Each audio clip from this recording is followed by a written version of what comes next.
have arrived and they're all settled. Hello, everyone. I'm Michael North. I'm Head of Reference and Reader Services for the Rare Book and Special Collections Division. Welcome to our Thursday afternoon lecture for February. Our speaker, Andrew Gaudio, is a reference librarian and collection specialist for classics, the Middle Ages, and linguistics in the main reading room here at the Library of Congress. He received his Master of Arts in Medieval Studies from the University of Connecticut in 2012 and his Master's in Library Science from Simmons College in 2013. He has several publications of important Latin translations, including the first Latin grammar of Vietnamese, originally published in 1651. His translation appeared in the Journal of Vietnamese Studies in 2019. And he also has several articles on the first poem about New England entitled Nova Anglia, originally published in 1625. In this talk, Mr. Gaudio will explore The Fishes of North America, a periodical acquired by the Science, Business, and Technology Division and placed in custody of the Rare Book and Special Collections Division. And he's also going to discuss some of our other 16th and 17th century ichthyological materials. So, thank you. Thank you for that introduction. Okay, so we're going to begin with the Fishes of North America. And when I was looking at this work, it's a late 19th century periodical, but in the first volume, William Harris, who's the publisher and the author, provides a little history of ichthyology, or an overview, if you will. So after I was looking at this Fishes of North America periodical, I thought, what were the origins of early modern or modern ichthyology? So I looked at some of the items that the Rare Book reading room had. So I'm going to start off with the Fishes of North America and then move on to some materials from the 16th and 17th centuries. So this is the cover of the first volume of the Fishes of North America. First volume, first fascicle. So William Charles Harris was an avid angler. He's born in 1830 and he dies in 1905. He's known today by people who study angling literature as the editor of two periodicals, Afield and Afloat from 1876 to 1880, and The American Angler from 1881 to 1900. He opens up his publishing company, the Angler's Publishing Company, in 1881, but then 10 years later he renames it the Harris Publishing Company from 1891 to 1900. And we don't really hear what happens to it after 1900. It's assumed that he ran out of money after publishing this Fishes of North America periodical. Sorry? I want to say when did he publish it? What year? This he published, he started it in 1891 and he finished it in 1898, or it stopped in 1898, but it's been ongoing, or he prepared the work for about 12 years. So publication begins in 1891, and it ceased in 1898. He originally wanted to have 2 volumes published, but he only published the first one because it became too expensive. In his journal that he edited, The American Angler, he starts putting out advertisements for this work in 1888. And every month in the late 1880s, 1890, 1889, 1890, he keeps saying, due to unforeseen issues, we're going to have to postpone this for another month. Finally, it comes out in 1891. Part 1 does. Now, the first volume is 20 fascicles. Each fascicle or segment, it was to be distributed monthly. Parts 2 through 8 aren't dated, and then starting at part 9, it starts December 1895, and it goes monthly up to May 1896. And then it continues up until, it stops for 1897, and then it continues again at part 15, March 1898, and goes all the way to August 1898, and that's the end of it. So, in 1898, it cost $50,000 to do this entire work. Half of it, $25,000, is just to have the chromolithographs made. And in 2019 dollars, that's almost $1.6 million just to publish that and have it printed. So there are 15 different stones used to match the paintings that were made of these fish. What he did, William Harris, was he had an artist, a freelance artist named John Petrie, and he hired him to follow him around the country when he went fishing. And as he caught fish, he would have John Petrie paint the fish, and he made the chromolithographed from the oil paintings of those fish. The first volume had 40 chromolithographs, 2 came in each fascicle. So yes, how the work was done. This took 12 years to make. He dragged the poor artist around for about 26,000 miles. This took 972 days of work. It's traveling, fishing, and painting. And John Petrie brought his easel, canvas, paints, he was using oil paints, on the shore or even in the boat as William Harris fished. So this is a drawing done by John Petrie himself of how the work was done. This particular image takes place on the Gallatin River right near Three Forks, Montana. And there, William Harris, the fellow standing up, is looking at John Petrie do his work. He's painting a Montana grayling, so it's on the ground to the left of John Petrie's feet. This illustrates how he carried around his easel and he would paint. So that's where it was. It was in Three Forks, Montana, on the Gallatin River. In this particular instance, Harris caught about 50 to 60 fish right around here where he was standing, he indicates. And he's very adamant about this, that when you catch a fish, immediately when it's taken out of the water, the colors start to fade. Also, depending on the species of fish, there can be significant color variation between the fish. So he wanted to make sure that his artist, John Petrie, had a lot of material to work with. So he caught about 50 or 60 of these fish and had them around for his artist to paint. Now, I'm an avid angler, and in the 21st century, you wouldn't catch 60 fish and kill them just to make a picture of them, but this was a different time 125 years ago. So, and he did this for each one of these lithographs that he made. So this is the lithograph of the Montana grayling. And according to William Harris, if you're looking at the lithograph and you're standing 2 to 3 feet up to 10 feet away, you can't tell that it's a lithograph and not the original oil painting. I don't know if you find that to be the case, but that's according to him.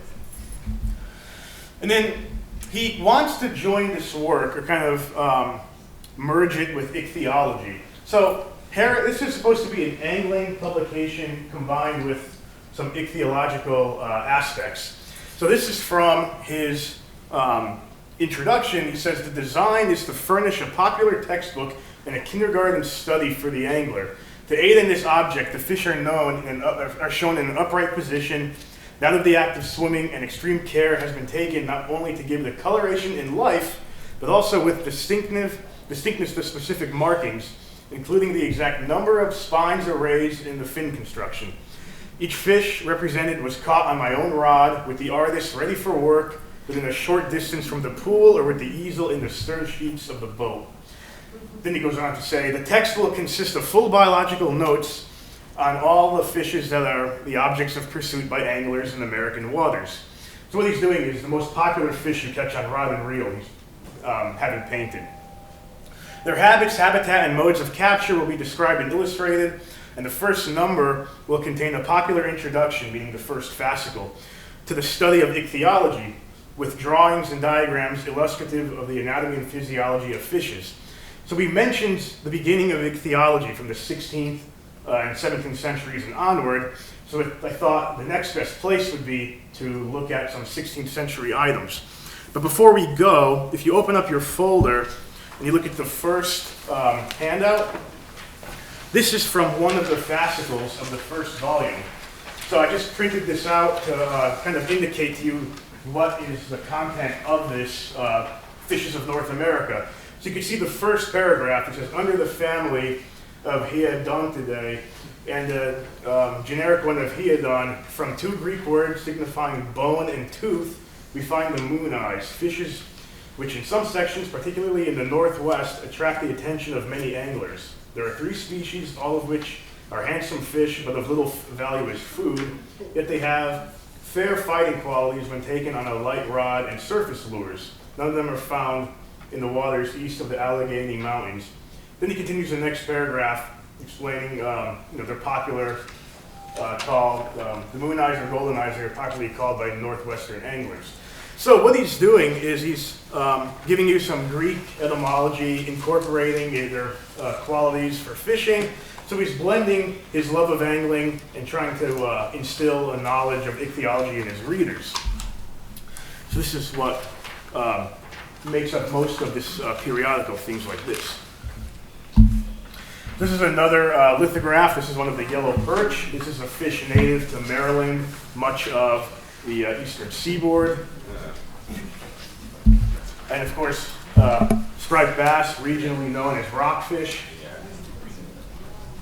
So these are some of the lithographs from the periodical. So before we can talk about the 16th century, let's go back a little bit to antiquity. This will kind of form the framework for how ichthyology came to be in the 16th century. So in Greco-Roman times, or from Greco-Roman times I should say, the most 2 famous works on ichthyology, or works that deal with fish in some way, come from Aristotle and Pliny the Elder. Aristotle wrote on the inquiry of animals, ton peri ta xoio historion. History, our Greek word, our word history comes from historia, which is Greek not for history but for inquiry. So the original meaning of the word, when you say a history of something, is really an inquiry into something. Now it really means to study the past.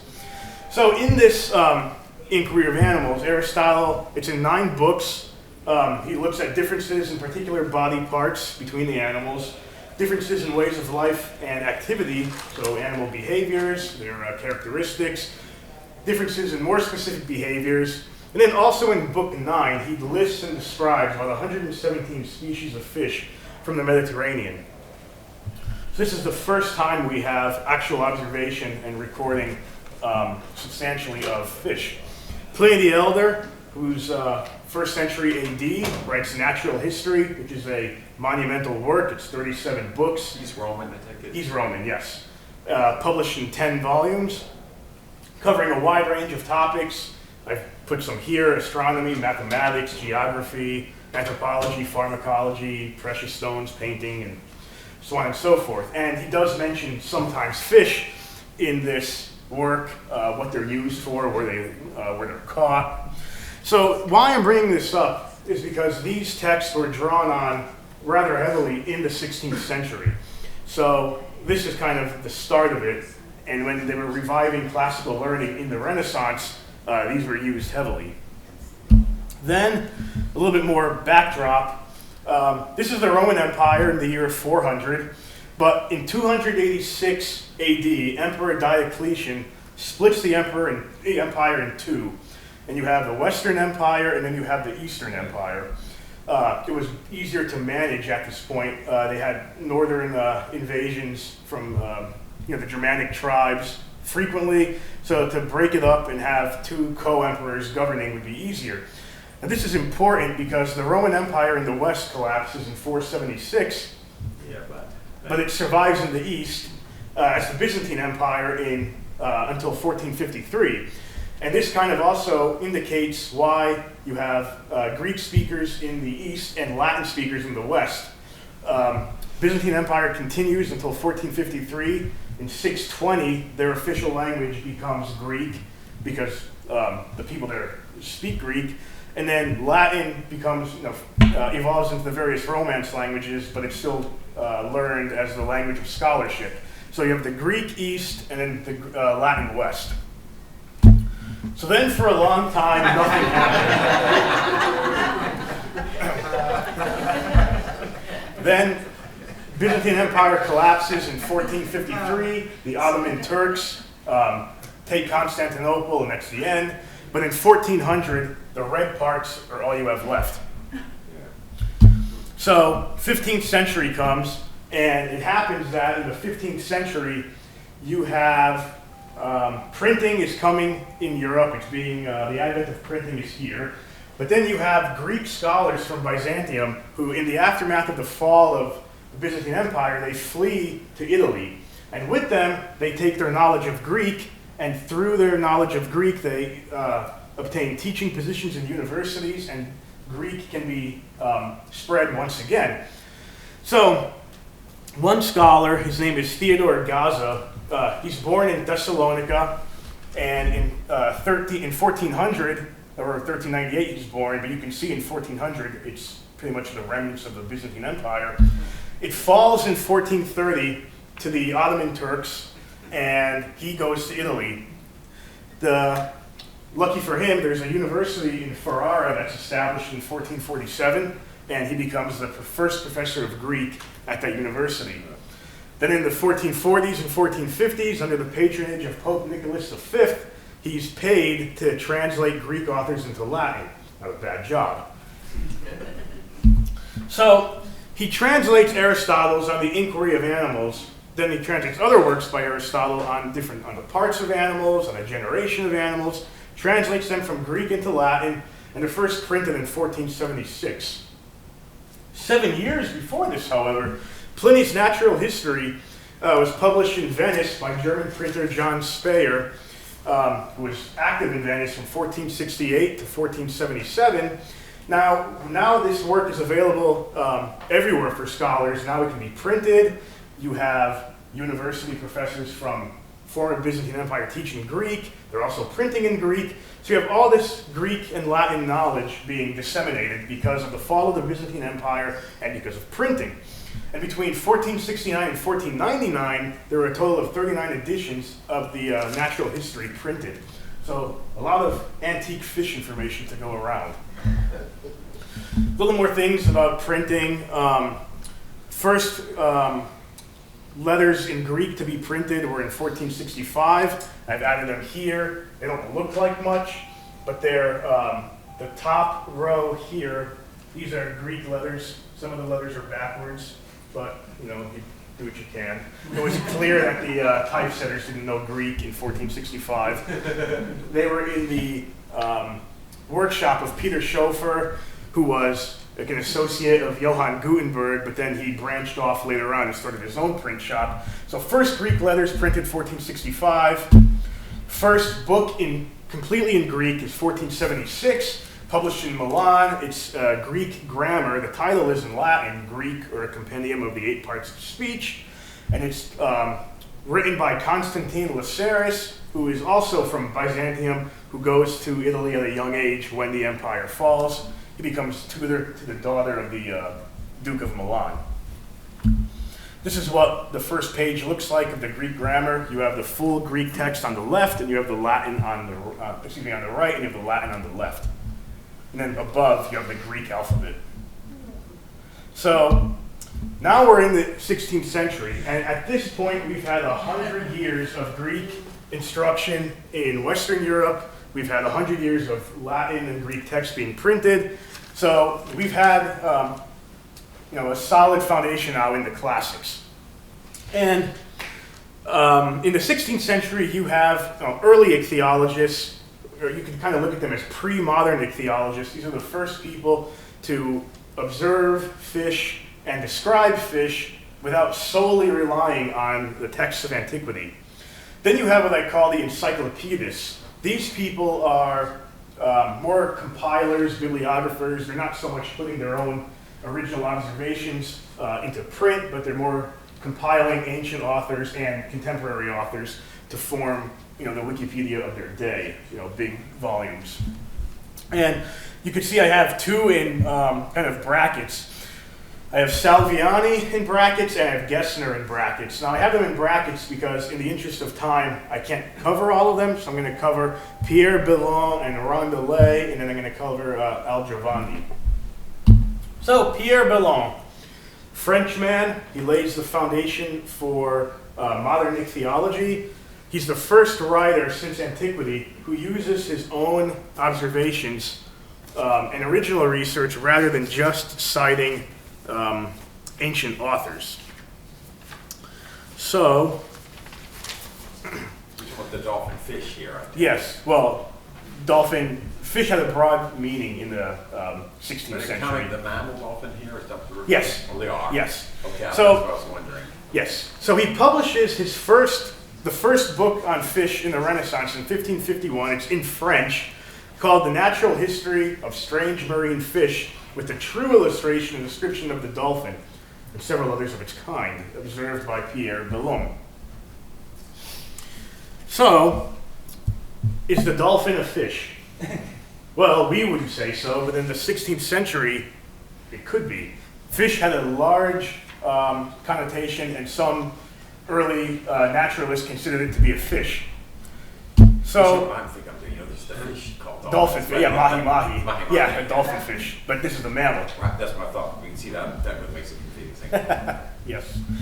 So this French book comprises 55 folios. 38 of them are devoted just to dolphins and whales. 5 are on the hippopotamus, because that's a fish too. It does live in the water. So if it lives in the water, spent its life in the water, it's got to be in this all-encompassing group of fish. 3 folios describe the nautilus, but only 10 fish that we know of, or we would think of as fish, are described that have accompanying images. So if you open up your handout, or your folder, it's the second one now, and this is the first published book that contains a picture of a fish. So this is the first fish printed in any book. It's in Middle French. This is a woodcut of a tuna, and he adds this. Well, I translated the text here. He says that the tuna, although it may be of a large bill and that it has a tail shaped like the moon, is nonetheless different from the dolphin. Seemingly the tuna, being a very large fish, having some likeness with the dolphin, has given rise to the occasion by many who may recognize it, who may not recognize it, to suspect it for a dolphin. But in the end, to remove this error, I wanted to provide its image, and moreover, adding nothing of its description, for I do not claim to put anything in writing in this book which does not suit the exterior or interior history, means anatomy, of the dolphin. So what he's saying is, I'm writing a book on dolphins. People think because the tuna is a large fish, it's a dolphin, but I'm telling you it's not a dolphin. It's a tuna. So that's all he says about the tuna. So what's important about this book? It's the first book that has fish printed in it. But not that much information, but that's okay.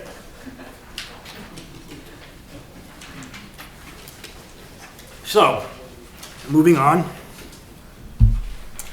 His next book, 2 years later, is called De Aquatilibus, on aquatic animals or water animals, in 2 books, and he gets this word aquatilibus. It's actually used for the first time in Pliny. So he borrows the word from Pliny. It's more robust than the other book, the Natural History of Strange Ocean Fish. It's in 2 books, and he breaks it down into rudimentary categories. Book 1, we have whales, are fish, and animals that live both inland and in the water. Then he has sharks, and then just generally fish. Then book 2, he says animals without blood. And what he means by that are anything that's, a mollusk, shellfish, crustacean, shrimp. So these are fish too in the 16th century. In terms of the fish that we're familiar with, he has 110 different types of fish. 16 are from freshwater, 194 from saltwater, and 103 of these 110 fish are accompanied by woodcuts. So if we look at our handout on the other page now, this is an entry from this book, De Aquatilibus, and it's the entry for the mackerel. So I've translated this into English, but I highlighted a couple of things, and what I've highlighted was kind of etymological terms and references to the classics. So in the 16th century, a classical education was very important. To be educated was to know Latin and Greek. So authors always kind of relied on the knowledge of the ancients, and they would infuse Greco-Roman citations in here, and also a lot of etymological information.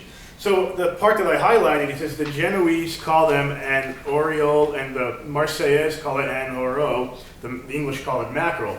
Later on, he indicates on the second page, I marvel at why in the current Greek they call smaller macrocolia, when nevertheless the ancient author Ctesias, who was an ancient Greek physician, said that the mackerel are smaller than the colia. Then he finishes up saying Oppian, who was a Greco-Roman poet, who was a Greek poet, or a Roman poet who wrote in Greek. He describes the capture as such: they catch tasteless mackerel and raving tuna when they see the others trapped in the mackerel net. So he cites the classical author. Then the next entry begins, like on the front of this, right above the woodcut of the mackerel, there's a little bit of Greek writing, and then that's the entry for another fish, and it's called the colia, which is kind of like a small mackerel. And he says, Scamros mikros, that's small mackerel in Greek, which I think is the kolion of the ancients, in fact now called kolion in common Greek, mackerel in French, mackerel in English, oriole in Genoese, and so on. So he's adding etymological information on top of classical references. So there's not too much observation, original observation going on. You have some. He's describing their cooking habits a little bit here. Later on, if you like, you can read through it. You know, the English boil it, so therefore they must like eating it dry. It renders it flavorless, kind of things like that. That's what he says. But not so much on the fish itself, more kind of auxiliary information about the fish. Next, we go to Guillaume Rondelet, another contemporary of Bellon. And he publishes books on ocean fish in which the true images of the fish are expressed. This is published just 1 year after in Lyon. It's 18 books in total. And books 1 through 4, he's concerned with anatomy and morphology, which is shape and form of the fish. Is this French as well? He's French too, yes. He's actually from Montpellier. Fish descriptions begin at book number 5.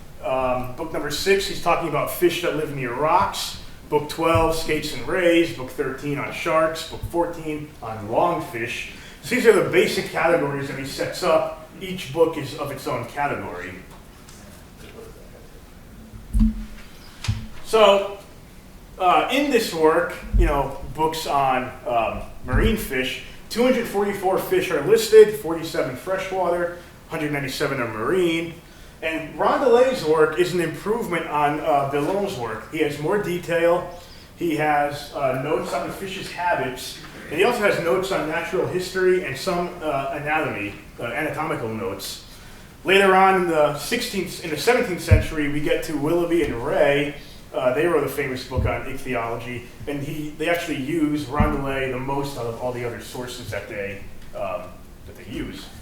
So if we look at the handout on the other behind the Bellon one, so it's this one, in keeping with the mackerel theme. So this is Rondelet's entry on the mackerel. Again, it's written in Latin, and I translated it. And you can see he starts out with the same kind of etymology and classical inferences. So the first paragraph, you know, the mackerel from the Greeks is called scammer or scammerus by Pliny and all Latin speakers. By us, it's called the verat, I'm thinking how it's pronounced, which is Occitan for glass, because it glistens with the likeness of glass. Or it's called the fish of April, because it's captured chiefly in that month. By the French, it's called maquereau, by the Marseillaise, oriole, and by the Italians, lacerdo. But the Venetians call it scamro, the Spanish call it cavallo. The Greeks of our time incorrectly call scolion for colion, which I will discuss later. Later on, what I highlighted in blue, or I bracketed in blue, which starts here and goes on, this is where you start getting not so much etymology and classical references, but you start getting actual description of anatomy itself. So you can see that Rondelet builds upon Bellon, where he's actually looking at the internal anatomy of the fish, and the external anatomy too. He says it lacks scales, has a smooth, dense, meaty body tapering to a point on both sides, has an even point, has a pointed snout and even pointier tail, terminating in 2 fins with a great distance between themselves at the end. Then a little bit further down, where it's bracketed in blue, he talks about the internal organs. It has a small gallbladder adhering to the intestines, and it hangs from its white liver. But then, like good Renaissance scholar, or in good Renaissance fashion, he goes back to his Pliny and his Athenaeus and his Greek references at the bottom. So we still have the classical world here, but we have more observations on the fish itself. So that brings us to our encyclopedist, Aldrovandi. And Aldrovandi, again, a little bit later than the other two. He's from Bologna, but he's still of the same kind of 16th century mindset. He's known primarily as a compiler. He gets his degree in medicine in 1554, and then in 1561 he's appointed first professor of natural sciences at the University of Bologna. He originally begins in botany and starts the botanical gardens of Bologna at the University of Bologna. Still exists today. Now it covers 4 hectares, or 4 acres, excuse me, 2 hectares, and 5,000 specimens. And he compiled a 5-volume encyclopedia on fish. Now, he's one of our encyclopedists, so he didn't really add much originality. He compiles. So 5 books on fish, 1 on whales. He dies, it was 1605, so this is published after his death in 1613. It contains 668 folios that focus on fish, and he has over 200 woodcuts made. And in his papers, he says that Aldrovandi, he indicates that he hired one painter for up to 30 years and a bunch of engravers to make the illustrations for this work. So I never knew how long, or I never knew before doing this project that fishermen really employ artists for long periods of time. William Hera at 12 years, this guy's 30 years, but so it goes. So the 5 books contain nothing but fish. And when I say fish, I mean what we would think of as fish. And this is significant because this is the first work that separates fish from the other aquatilia, or the other water animals. So we're not going to see hippopotamus and crocodiles in this. He does have one book on whales at the end of the book, at the end of the volume, but at least he tells you that it's on whales. So, as opposed to Bellon and Rondelet's volumes that contain everything that lives in the water, at least he does us the courtesy of separating it. So he also had a rudimentary classification system. Book 1 is, on the fish of the first book, which is concerned with fish living near rocks. So fish living near rocks is this category.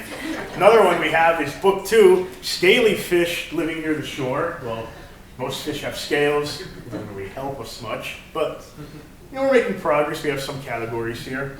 Third book is on scaly pelagic fish, which are ocean-going fish that live in the open ocean, foremost on cod-like fish. Book 4 is discussed those fish which live both in the sea and in rivers. Book 5, which is on rivering fish and foremost on the sturgeon. So we have a handout here. Again, you guessed it, on mackerel. It's this one. And what I wanted to show you was that because this is more of an encyclopedia, you start seeing different topics. So on the first page, forma, descriptio, that just, form and description. Then on the second page, you have locus, which is the area where it lives. Then you have natura mores partus, that's, it's nature, so behaviors, customs, what he calls it, characteristics, anatomy. And then you have the method of being, it's caught, capiendi ratio is the method of catching. Use in food, that's usus in quibus. At the last page, I've translated the method of capturing, and I've highlighted it too, because again, like our good Renaissance curriculum, we go back to the classics and etymology. So here he's citing Bellon. He goes, the catching of mackerel, says Bellon, in the Atlantic Ocean, very different from that which is accustomed to be done in the Sea of Marmara, the Hellespont, the Mediterranean, and the Adriatic. Further down, he cites Appian again, our Roman poet writing in Greek. Appian describes the capturing in the Black Sea. He narrates how the caught mackerel, just like some other fish, pay the penalty for their temerity and ignorance. For when they see others entangled in the net, they want to go to them. So apparently what he's saying is when fishermen entrap mackerel in the nets, those mackerel that haven't been caught, when they see the mackerel caught in the net, for some reason they want to swim and join them. Why, I don't know, but so we're recalling that from Appian. So again, little excerpt of his entry. Almost half of it is on etymology and a classical reference. So we're still very much in classical references and philology words, things like that. But that happens in the 17th century, things change. So in the 16th century, like we've been saying, publications in natural history made use of prior and contemporary works, like Al-Javandi does.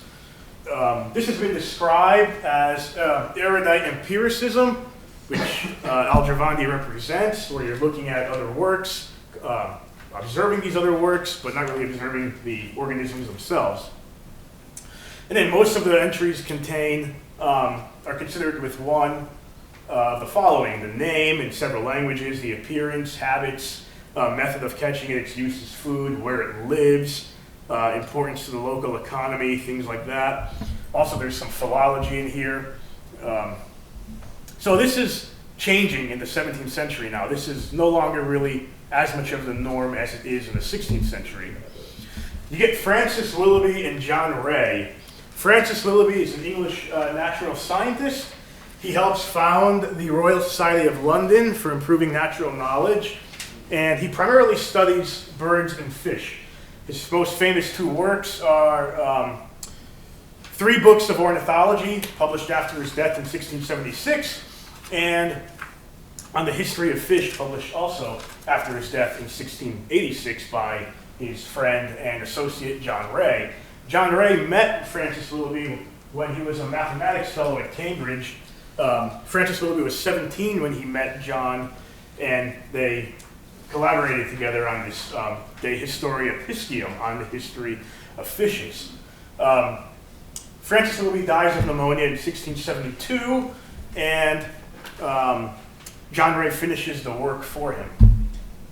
So, as I mentioned before, knowledge of Latin and Greek and ancient history was required for Renaissance scholars. That was kind of the quintessential Renaissance education.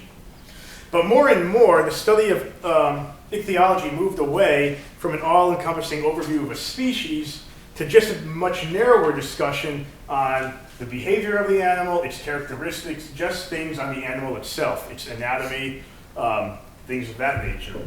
So you have opposition to the reliance and recalling of previous texts and auxiliary information.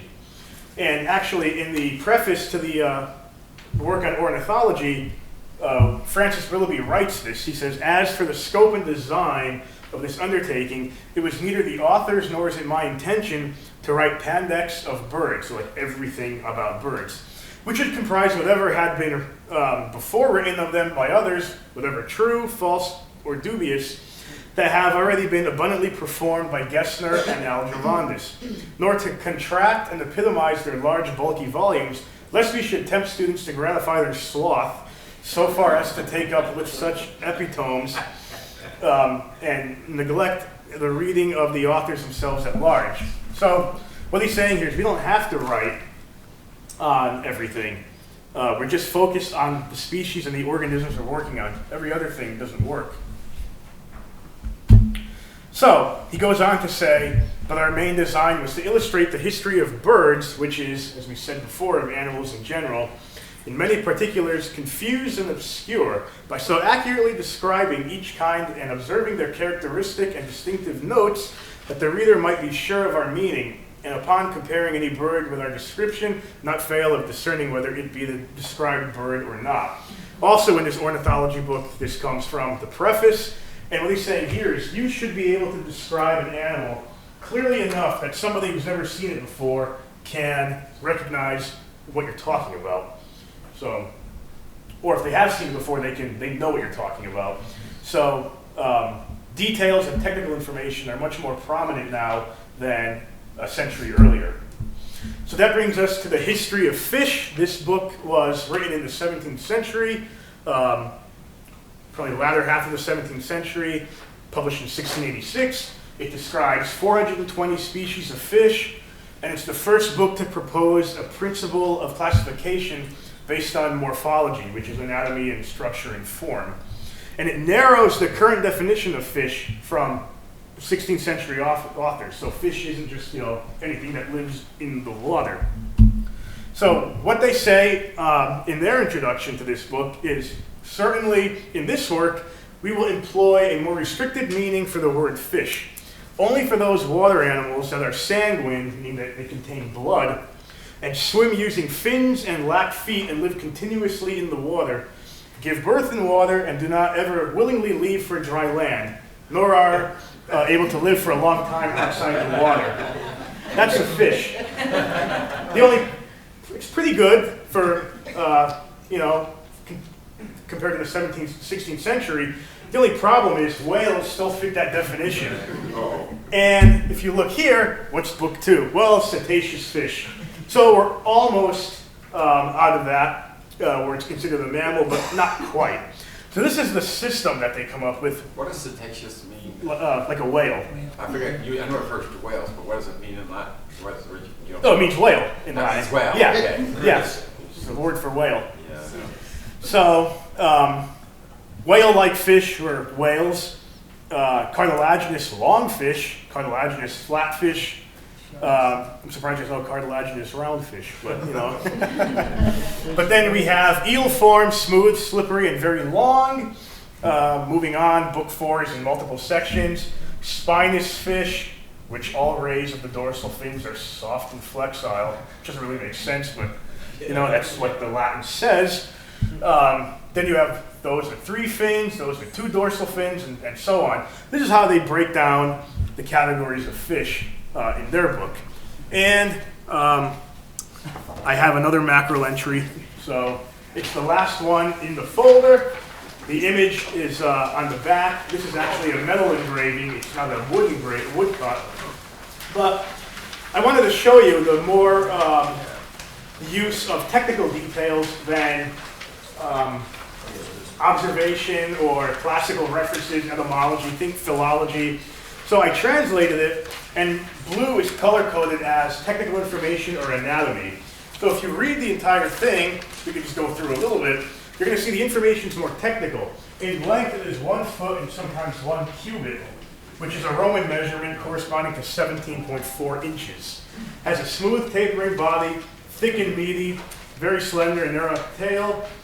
And then he goes on, at the beginning of the 4th line, or end of the 3rd line, beginning of the 4th line, it does not entirely lack scales, as Rondelet and others have narrated, but possesses small and fine ones. So you're starting to see corrections of other people in the past from a century earlier, so, which is true. I caught a lot of mackerel, and they do have scales.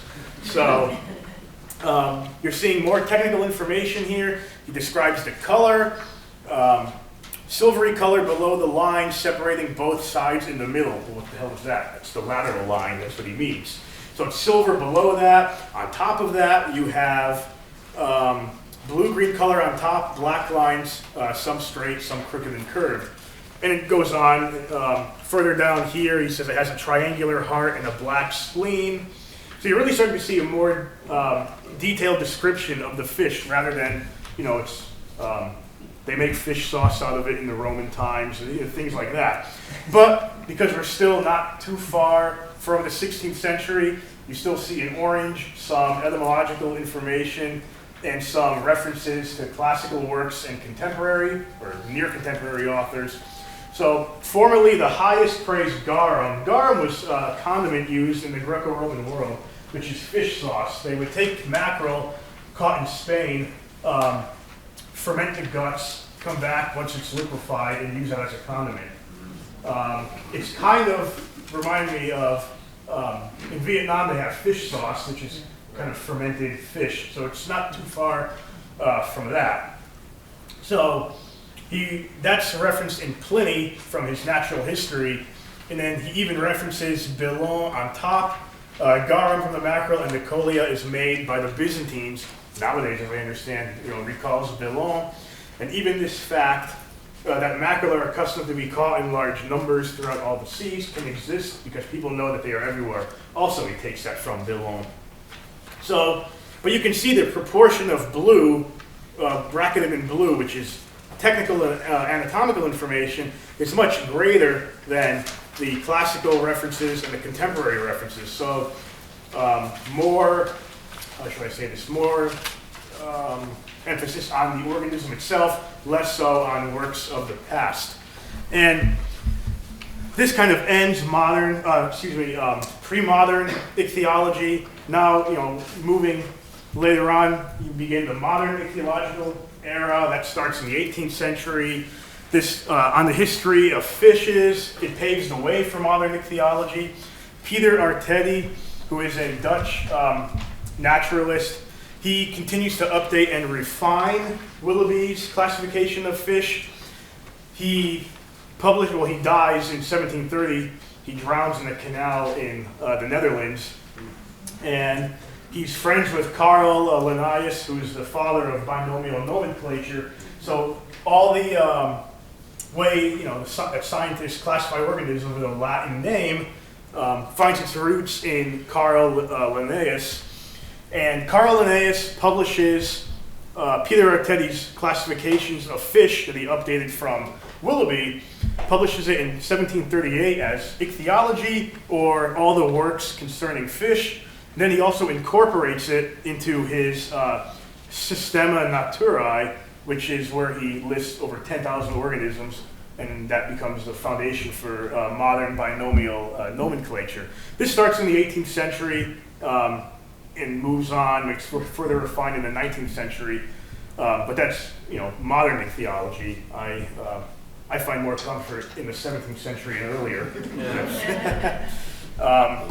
And well, that concludes ichthyology from the 16th and 17th century and William Harris, and thank you all for coming.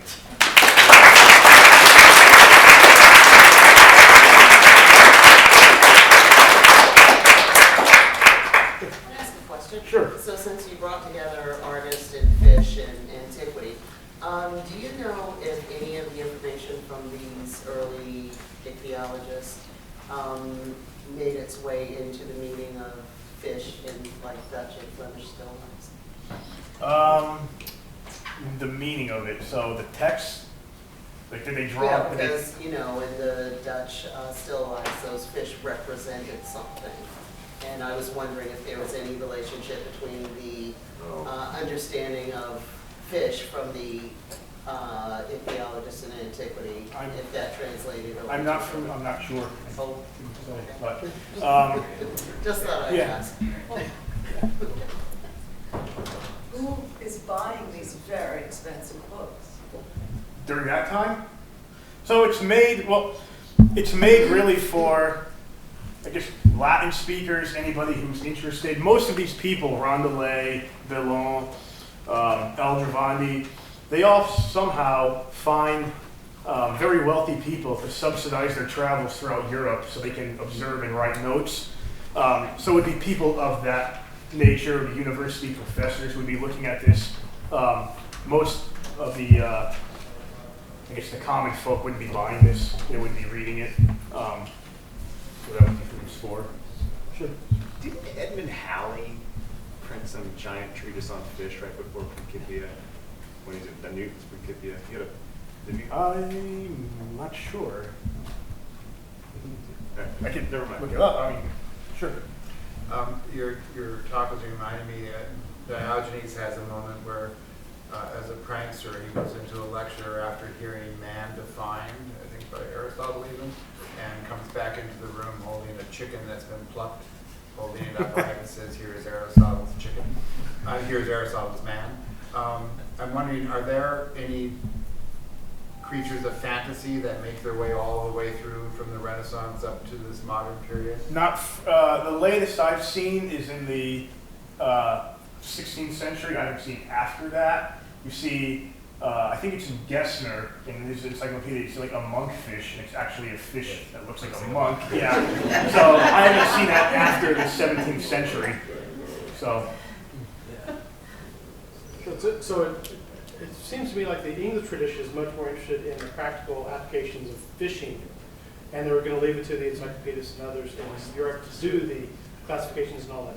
Is that generally true, or is it there doesn't seem to be as much of an appetite for the fine-tuned nuances that are going through this sort of? I would say it's more related, not really much to geography, but more related to time. So it just happens to be that the history of fish was more, or it was written by two English authors in the 17th century. If you look at works from the 17th century in continental Europe, would be of the same kind of pattern. It would fit that mold. But yes, it's happening in England. Like if you look at Sir Isaac Newton's publications, he begins publishing his work in Latin, but then later on in the early 18th century, he starts publishing in English. So you're already seeing not only a kind of disavowing of classical authors, but you're also seeing a disavowing of Latin. But that's not happening until the late 17th, early 18th century. So I don't think it's too much based in England. I just think it has to do with the times. Maybe I missed this, but how widely circulated was the Fishes of North America, or do we know that? I don't know how widely circulated it was. I know each issue cost $1.50 at the time, each fascicle, and in 2019 dollars, that's $47 for one volume with 2 prints in it. I thought the murder was expensive. So I don't know how many people. I wasn't able to find the numbers on that, but it was. I don't think it was too many who wanted to put that out. Yeah, did Harris have some sort of fortune or something that he? There's almost nothing on him. What I did find on him was that he was born in 1830 in Baltimore, dies in 1905 in New York City. April 30th, 1861, he enlists in the Civil War, gets captured. A little bit later than that, in 1861, in Ball's Bluff, just in Northern Virginia, taken prisoner in Richmond. He's released 7 months later. And that's all I've been able to find about his life, except later on he becomes the editor of these journals and he opens up his own publishing company. So where that money came from, I don't know. He seemed to have it. But John Petrie, there's even less on him. I don't think he fared too well, because the only way I could find stuff on him was if I checked census records, and he was born around 1850. And he never owned his own home. He lived with his parents, obviously in his younger years. Then he moves around. He had a sister. He lived with her. He had his brother. He lived with him. Eventually, he dies in the 1930s in White Plains of old age. There was some health spa up there that he went to. But he had no presence whatsoever. So, yeah. He's only remembered for his oil paintings.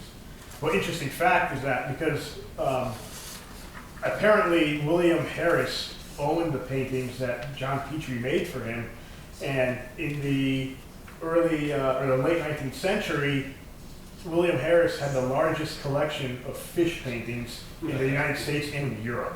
Thank you to his friend John Petrie. So, and we have some things over here. Go have a look. Before you do, can we just ask the people sitting on the benches to put them in and kind of clear the way? And give us a chance to maybe get the chairs moved before you come to the